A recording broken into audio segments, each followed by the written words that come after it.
اب دوسری جو سوال کیا گیا ہے کہ علم حاصل کرنے کے لیے حواس خمسہ کی ضرورت ہے اور کچھ چیزیں اس کے علاوہ ہیں، کہ عقل اور حواس خمسہ کے علاوہ کون سے طریقے ہیں؟ جیسے کہ کشف المحجوب میں داتا صاحب کا خواب بیان ہوا کہ جس میں حواس کے بند کرنے کا بیان ہو. میری نظر سے یہ خواب تو اس طرح نہیں گزرا کہ جس میں سید علی بن عثمان حجویری نے، بلکہ میں ان کا شاگرد ہوں، میں نے ان سے ہدایت پائی ہے. اتنا بے پناہ علم اس صاحب اکتاب کا ہے کہ میں سمجھتا ہوں کہ مشکل ترین نفسی اشکال میں سید حجویر جو ہیں انہوں نے میری رہنمائی فرمائی ہے. مگر جب وہ حواس خمسہ بند کرنے کی بات نہیں کرتے بلکہ تمام تصوف اور تمام اللہ کی طرف بڑھنا آؤٹ گروتھ ہے.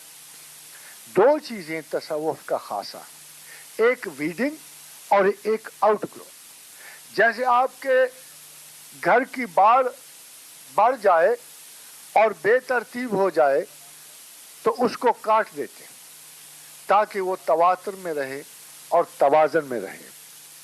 جب وہ تواتر اور توازن میں رہتی ہے تو خوبصورت اور معتدل لگتی ہے. جب وہ باڑ بڑھ جائے، اسی طرح انسان کے اندر بہت ساری ایسی باتیں ہیں جو خدا کے علم سے آگے بڑھنے کی کوشش کرتے. انسان شاعر ہے، دیکھیے شاعری کیا فرق ڈالتی ہے.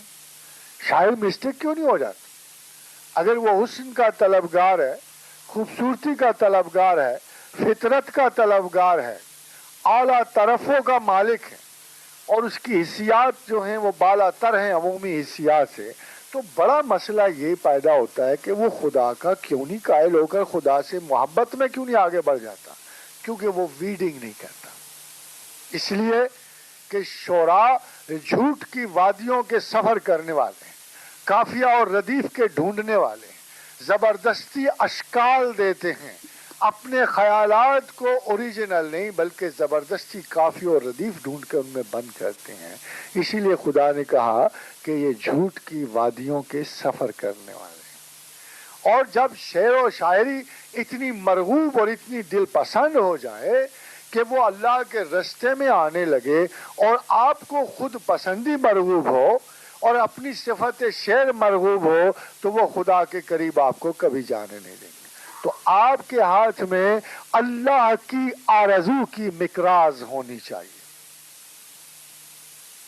یہ آرزو تو بڑی چیز ہے مگر ہمدم. وصال یار فقط آرزو کی بات نہیں، اس کے ساتھ ساتھ آپ کے ہاتھ میں مقراض محبت خدا ہونی چاہیے. آپ کو ڈر آنا چاہیے اس بات سے کہ آپ کوئی بڑی ہوئی جو ذاتی صفت ہے وہ خدا کے حصول اور خواہش پہ غالب نہ آ جائے. تو آپ کو ہر اس ایکٹیویٹی کی ویڈنگ کرنی پڑتی ہے جو آپ محسوس کرو کہ خدا کے رستے میں آ رہی ہے. ایسا حسان بن ثابت کے ساتھ نہیں ہوا، اس لیے کہ انہوں نے اپنی تمام شاعری اللہ اور رسول کے لیے استعمال کی. بریدہ کے ساتھ نہیں ہوا کہ اس نے صفت شعر گوئی جو ہے رسول اللہ کی تعریف کے لیے سموئی. ان کے ساتھ ایسا نہیں ہوا. مگر جب بھی آپ میں کوئی غیر معمولی انسانی صفت پیدا ہوگی اور وہ ضرورت سے بڑھ جائے گی تو اس کا مبالغہ آپ کو خدا کے لیے اعتدال حاصل کرنے میں رکاوٹ بن جائے گی. اس لیے آپ کو پہلی چیز تو اپنے حواس خمسہ کے ذریعے حاصل کی ہوئی صلاحیتوں کو کاٹنا ہے اور ویڈنگ کرنا. دوسری بات جو سید حجویر نے بتائی کہ تمام تصوف سیر علمیہ ہے. یہ علم کی ایک منزل سے دوسری منزل کو بڑھ جانے کا نام ہے. اس میں منازل وہ نہیں جو چلے ہیں اور مراکبے. یہ تمام فراڈ جو ہے یہ چلوں اور مراکبوں کا فراڈ تصوف کا حصہ نہیں ہے. تصوف کی تمام منازل ایک علم کے حصول سے اگلے علم کی خواہش کرنا، ایک قربت کے حصول سے دوسری قربت کی خواہش کرنا. مگر ایک منزل سے دوسری منزل کے درمیان جو فاصلے ہیں اس میں صرف اور صرف آپ کے نفس کے تقاضات حائل ہوتے ہیں، آپ کی خواہشات ذات حائل ہوتی ہیں، اور اسی لیے پروردگار عالم نے فرمایا کہ جو شخص میری محبت حاصل کرنا چاہتا ہے وَلَن تَنَالُوا الْبِرَّ حَتَّى تُنْفِقُوا مِمَّا تُحِبُّونَ، وہ ان تمام عادات کو خیر بات کہے گا، ان تمام خصلتوں کو خیر بات کہے گا، ان تمام چیزوں کو رخصت کرے گا جو میرے رستے میں آئیں گی، اور وہ ایک ایک کر کے اپنی عادات حواس خمسہ سے مترف ہوگا، اس لیے کہ خدا کا حصول حواس خمسہ سے ذرا آگے ہے، ذرا آگے ہے، اس لیے کہ خدا کسی ذائقے کی حس میں نہیں آتا، خدا کسی بھی دیکھنے کی حس میں نہیں آتا، خدا انہی حواس کی مدد سے ایک ایسی ریفائنمنٹ حاصل کرنا جو آپ کی عقل کو سپورٹ کرے اور نادیدہ خدا کی موجودگی کا احساس آپ کو دے۔ دیکھیے خدا نظر نہیں آتا تو کوئی بات نہیں ہے، خدا کو نظر نہیں آنا چاہیے، وہ کوئی چیپسٹر نہیں ہے کہ سامنے آپ کو بھوت پریت کی طرح آپ کو ڈراتا رہے، اور خدا کو کوئی نظر نہیں دیکھ سکتی۔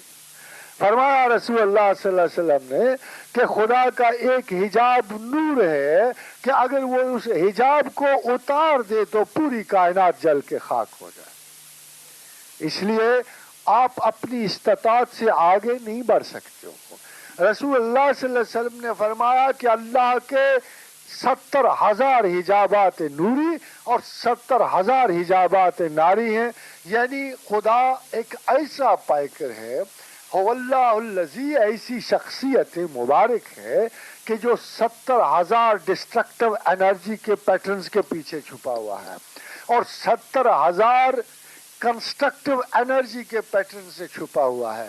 آپ کے پاس کتنی انرجیز کا علم ہے؟ گاما ریز، الفا ریز، بیٹا ریز، یہ سب خدا کے حجابات ہیں، الیکٹرک ریز۔ مگر آپ دیکھو کہ ان 70,000 کے علاوہ کچھ ایسی انرجیز ہیں جو بہت ڈسٹرکٹیو اور کنسٹرکٹیو ہیں، جیسے بجلی ہے، ابھی آپ کو روشنی دے رہی ہے جس کی قربت آپ کو تباہی اور ہلاکت دے گی۔ تو اتنے سارے پیٹرن سے نکل کے خدا آپ کو کیسے نظر آئے؟ آپ میں اس نے اتنی استطاعت نہیں رکھی، البتہ موت کے بعد رکھی، جنت میں رکھی، اور جنت میں جمعے والے دن اللہ ان لوگوں کو جنہوں نے حور جنت کے لیے نہیں یا مردان جنت کے لیے نہیں، جنہوں نے مکانوں کے لیے نہیں، موتی سیپ اور گونگے کے محلات کے لیے نہیں، بلکہ محض خدا کی عبادت کے لیے، خدا کی محبت کے لیے زندگی کو سنوارا، جب وہ جنت میں جائیں گے تو خداوند کریم ان کے لیے سب سے بڑا انعام جو تجویز کرتا ہے وہ اپنا دیدار ہے۔ تو رسول اللہ صلی اللہ علیہ وسلم سے پوچھا گیا کہ یا رسول اللہ صلی اللہ علیہ وسلم، یہ اتنی بڑی خوشی کیا انسان آنکھوں سے دیکھ لے گا؟ فرمایا بالکل اسی طرح جیسے تم چاند کو بادلوں کے حجاب سے دیکھتے ہو۔ تو غور فرمائیے کہ جنت میں بھی اس عظیم ترین انرجی کو، جسے اللہ اپنے بارے میں کہتا ہے کہ اللہ نور السماوات والارض، اس عظیم ترین انرجی کے سمندر کو پھر بھی آپ ان آنکھوں سے بھی نہیں دیکھ سکیں گے جو جنت میں آپ کو نصیب ہوں گی۔ ان کے بھی اور آپ کے درمیان بادلوں کی طرح ایک حجاب ہوگا۔ اللہ آپ کو نصیب کرے۔ بہترین بات جو نور کے وجود پہ آتی ہے کہ آپ خدا کو دیکھنے کی خواہش سے گزر جاؤ مگر اس کی موجودگی کا اثبات کرو۔ آپ صدر سے ملو نہ ملو، اس کا وجود، اس کا موجود جو ہوتا ہے، یہ صدر نشین کائنات جو ہے، یہ کریٹر جو ہے، آپ کو موجود ہر جگہ نظر آئے گا۔ ہوا نظر نہیں آتی مگر کون سی ایسی کیفیت ہوا جو محسوس نہیں آتی؟ کیا صبح کی شبنمی اور گداز ہلکی ٹھنڈی ہوا آپ کو محسوس نہیں ہوتی؟ کیا صحراؤں میں چلتی ہوئی باد سموم آپ کو محسوس نہیں ہوتی؟ کیا ان کا فرق محسوس نہیں ہوتا؟ کیا تپتی اجاڑنے والی سن سٹروک دینے والی لو محسوس نہیں ہوتی؟ جب ہوا نظر آنے کے نہ آنے کے باوجود اپنے تمام اثرات آپ کو محسوس کروا دیتی ہے، تو اللہ نظر آئے نہ آئے، اللہ نظر آئے نہ آئے، آپ کو اپنا احساس پورا پورا دیتا ہے، اور جو بھی اس کے لیے کوشش کرتا ہے خدا آپ کو ایسا پائیدار اور مستقل حواس دیتا ہے، وہ ان احساس کا بھی تصوف ہے، ان حواس کا بھی تصوف ہے۔ میں آپ کو بتاؤں کہ ہر چیز کی ایک اکمپلشمنٹ ہے۔ سونگھنے کی بھی آپ کو پتہ ہے کہ آپ کے پاس سونگھنا کتنی بڑی چیز ہے، مگر آپ کے پاس کتے کی سمیل نہیں ہے، وہ کتنی باریکی سے سونگھ لیتا ہے۔ آپ کے پاس شہباز کی آنکھ نہیں ہے، کتنی بلندی سے وہ دیکھ لیتا ہے۔ تو ان حسیات کی، ان حواس خمسہ کا بھی ایک تصوف ہے۔ جب یہ ریفائن تر ہوتی جاتی ہیں تو ہو سکتا ہے کہ کسی اندھے کو دیکھنے کی ضرورت نہ پڑے، اس کی اتنی یہ حس، دیکھنے کی حس اتنی ہو جائے۔ آپ کو پتہ ہے حواس خمسہ کے لیے آپ کو آلات چاہیے، آپ کو آلات ہی چاہیے نا۔ آلات کا حواس سے کیا تعلق؟ اگر آپ دیکھو تو آلات کو حواس سے کیا تعلق ہے؟ اس کا سینٹر تو برین ہے، اور وہ پورے ایک نروس سسٹم کے ذریعے آپ کے ٹپس تک پہنچتا ہے۔ اگر یہ ریفائن ہو جائے، جو چیز بھی ریفائنڈ ہو جاتی ہے وہ درمیان کے ذرائع سے نجات حاصل کرتی ہے۔ اگر آپ کے حواس ریفائنڈ ہو جائیں گے تو انسٹرومنٹ سے نجات حاصل کر لیں گے۔ آپ کو چھونے کے لیے ہاتھوں کی ضرورت نہیں رہے گی، دیکھنے کے لیے آئی بالز کی کرنیا کی ضرورت نہیں رہے گی۔ یہ اتنے ریفائنڈ ہو جائیں گے کہ بغیر دیکھے دیکھیں گے، بغیر چھوئے چھوئیں گے، اور یہ لذت انسان کے ذہن میں اتنا نفیس کمپیوٹر ہے، اتنا نفیس کمپیوٹر ہے کہ وہ جب چاہے ان ہوا سے ظاہرہ سے نجات حاصل کر کے ایک اعلیٰ ترین کوالٹی آف پرسپشن تک چلا جاتا ہے جو دیکھنے سے بہتر ہوتا ہے۔